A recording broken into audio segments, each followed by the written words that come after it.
Signals Rush album. Signals is the ninth studio album by Canadian rock band Rush, released in September 1982 by Anthem Records. After the release of their previous album, Moving Pictures, the band started to prepare material for a follow-up during soundchecks on their 1981 concert tour, during the mixing of their subsequent live album Exit. Stage Left.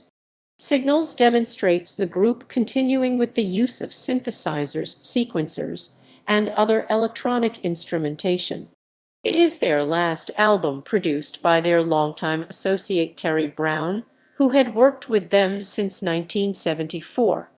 The album peaked at No. 1 in Canada, No. 3 in the United Kingdom, and No. 10 in the United States.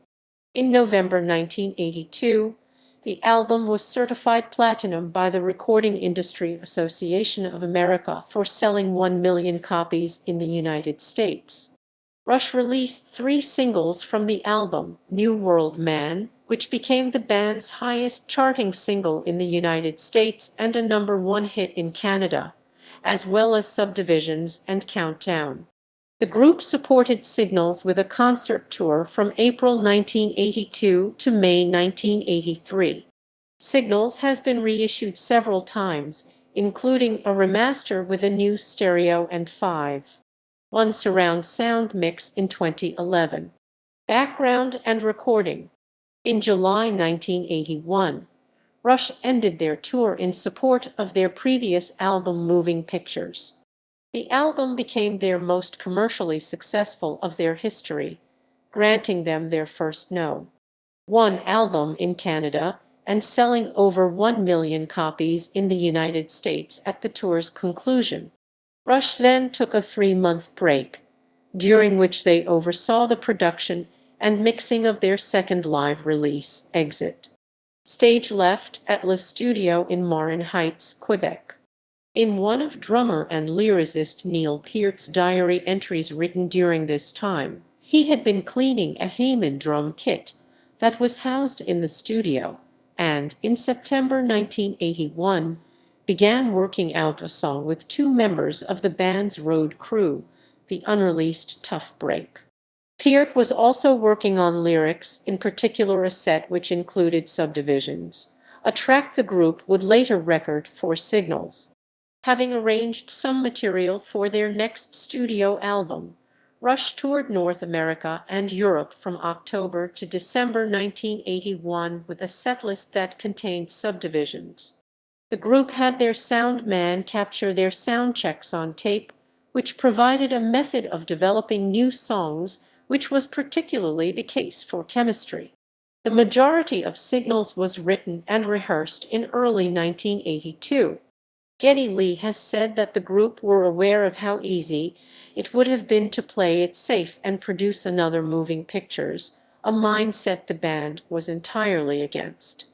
The album displays the band continuing to incorporate the synthesizer into their songs with less emphasis on guitar-oriented riffs, which had been the focus of their sound in the 1970s. Lee considered Signals as the beginning of a new era for the band. In hindsight, he said it was considerably difficult to make because it took longer than usual for the band to achieve the right feel for each song. Some ideas that Alex Lifeson and Lee had initially saved for a potential solo album were used on Signals. Writer and journalist Greg Quill noticed a cyclical framework in Signals, specifically the album opening in Suburbia followed by contemplating escape in The Analog Kid. Then, universal human imponderables are explored through humanity, sex, religion, and aging, which ends in an actual escape in Countdown. Quill spoke to Peart about this theory, to which the drummer replied, "You noticed that. We were hoping no one would. It's so unfashionable these days to construct grand concepts. We're being closed-mouthed about it." Recording began at Le Studio in April 1982 and ended on July 15. It is Rush's last album co-produced by their longtime associate Terry Brown, who had worked with them since 1974. He was joined by engineer Paul Northfield with assistance from Robbie Wellan. Rush intended to finish the album in June, but had to spend additional time in the studio, which led to a month's reduction in their planned vacation time. Upon completion, the album was mastered by Bob Ludwig at Gateway Mastering Studios. Songs. Side 1. Subdivisions was one of the first songs Rush had arranged for Signals. After Peart devised a set of lyrics, Lifeson and Lee wrote a collection of musical ideas to fit Peart's words. Peart recalled that his bandmates interrupted him as he was cleaning his car and set up a portable cassette player on the driveway outside the studio and played him what they had come up with.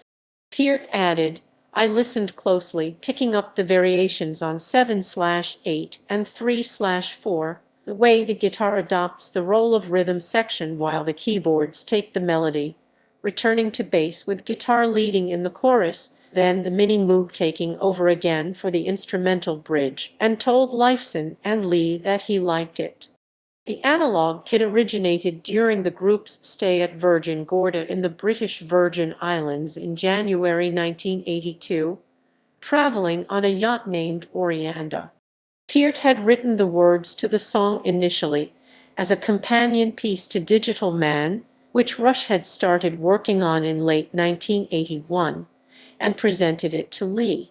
The two discussed what could be done with the lyrics in a musical sense, deciding on the opposite on what the words may suggest, with Peart describing the track as a very up-tempo rocker, with some kind of a dynamic contrast for the choruses. Chemistry was developed during soundchecks on the Moving Pictures tour in 1981. It was during one particular session during the United States leg whereby, after each member checking each of their instruments separately, a little spontaneous creation came about which produced a song without the group realizing it. Each member played a different part. Lee played what became the keyboard section for the bridge, Lifeson the guitar riffs heard in the verses, and Peart the drum pattern for the chorus. Upon listening to the soundcheck tapes, Lifeson and Lee took each section and arranged it into a complete track before they produced a demo which almost matched the version recorded for the album. Chemistry marked the first time that each member collaborated on the lyrics to a song, with Lifeson and Lee devising its title, concept, and several phrases that they wished for it to include. Peart then took their ideas and developed a set of complete lyrics. He named Chemistry as the easiest song to write for Signals. Digital Man was one of the songs worked on during the late 1981 writing sessions at Le Studio.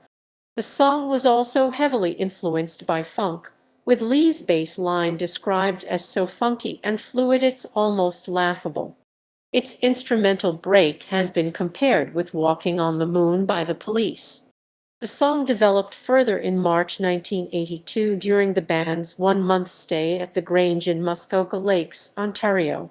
Peart wrote the remaining lyrics by an open fire in his chalet while Lifeson and Lee worked on the music in the adjacent barn. After numerous attempts, they devised a combination of suitable words and music for the chorus, and Peart wrote, "We were all very pleased with the dynamic and unusual nature of the part. It was so different for us." However, Brown expressed a lack of enthusiasm to record the song and remained so until the group had continually talked about why it worked, until he got tired of hearing about it. The Analog Kid and Digital Man served as the inspiration for comic book writer Troy Hickman to create Heroes of the Same Names, his 2004 comic Common Grounds. Side 2. The Weapon is the second part of Rush's Fear song series. During a writing session at a Northern Ontario manor home in 1981, Lee and his friend Oscar devised what Peart described as the foundation of a highly mysterious and bizarre drum pattern with his drum machine. At a subsequent rehearsal, Peart learned to play the part on his own drum kit, which required him to alter his usual technique. New World Man was put together in May 1982 when the backing tracks for the album's other 7 tracks were completed, and there was enough space on the vinyl for a song under 4 minutes. Had the track become too long, the band would have put it down and used it for a subsequent release. New World Man began with Peart writing lyrics that tied in themes from other songs on the album, and came up with a straightforward, concise set of lyrics consisting of the 2 verses and the 2 choruses. The group adopted a fast and loose approach for its corresponding music and worked swiftly, with the song fully arranged in one day and recorded in the course of the next. Losing It originated from a theme Lifeson had come up with, which was used in subsequent rehearsal sessions to produce a demo with keyboards and drums. In June 1982, when the band revisited the song in the studio, they discussed the possibility of Ben Mink of the band FM playing the electric violin somewhere on Signals, and decided that Losing It was the best track for his contribution. To cater for the part, Rush put down the basic track for a jazz-oriented solo section and invited Mink to the studio, which included him multi-tracking various notes to resemble a complete string section. The lyrics include references to the latter years of writer Ernest Hemingway for You the Blind Who Once Could See, The Bell Tolls for Thee. It was not played live until 2015 when Rush performed it at 5 concerts on their R40 Live tour.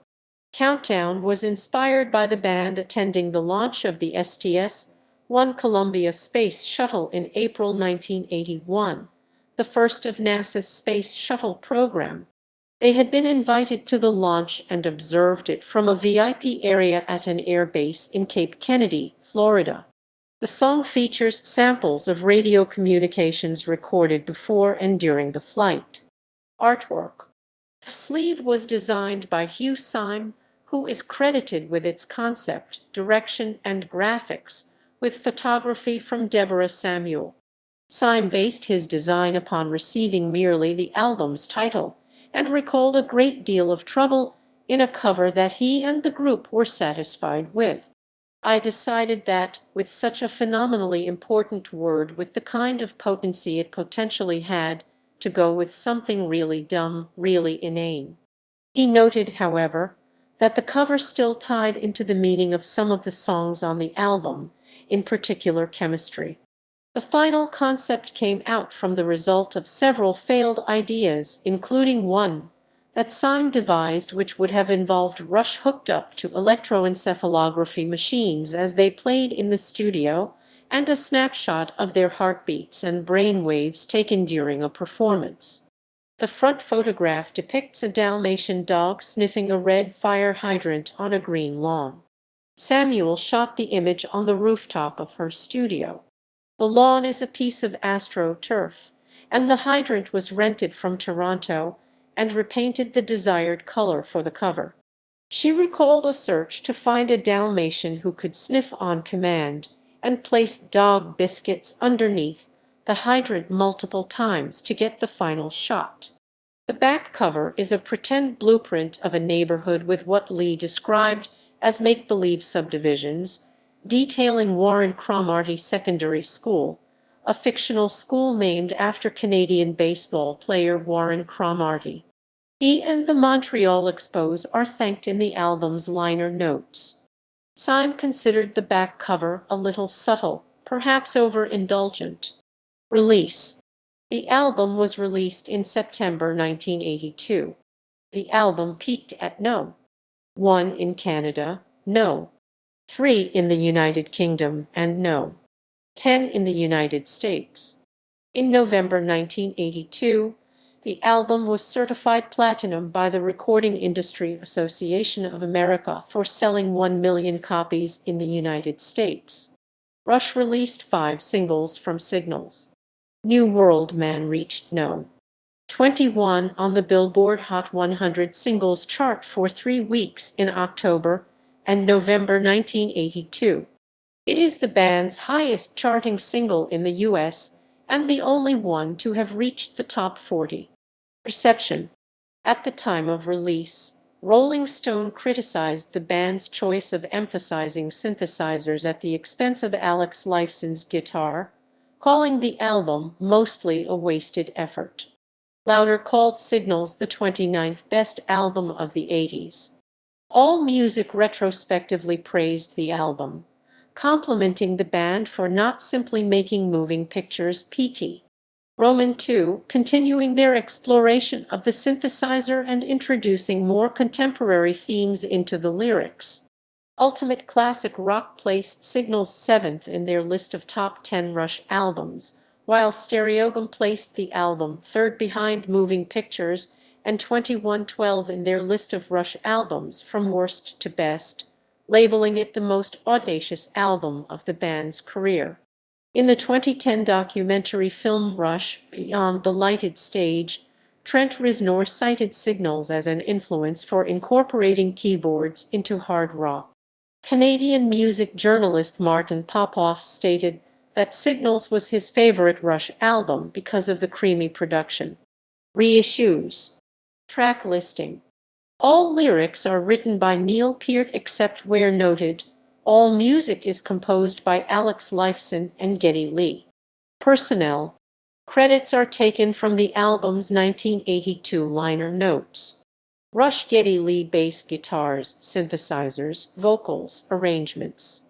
Alex Lifeson electric and acoustic guitars, Moog Taurus pedals, vocal on Subdivisions, arrangements. Neil Peart drums, percussion, arrangements. Additional personnel: Ben Mink electric violin on Losing It production, Rush production. Terry Brown arrangements, production. Paul Northfield engineer. Robbie Whelan engineer assistant. JVC digital mastering. Bob Ludwig mastering at Gateway Mastering Studios. Brian Lee mastering. Hugh Syme art direction, graphics, cover concept. Deborah Samuel photography. Kindblock Inc. photographic color optics. Ray Daniels management. Moon Records executive production. Charts. Certifications.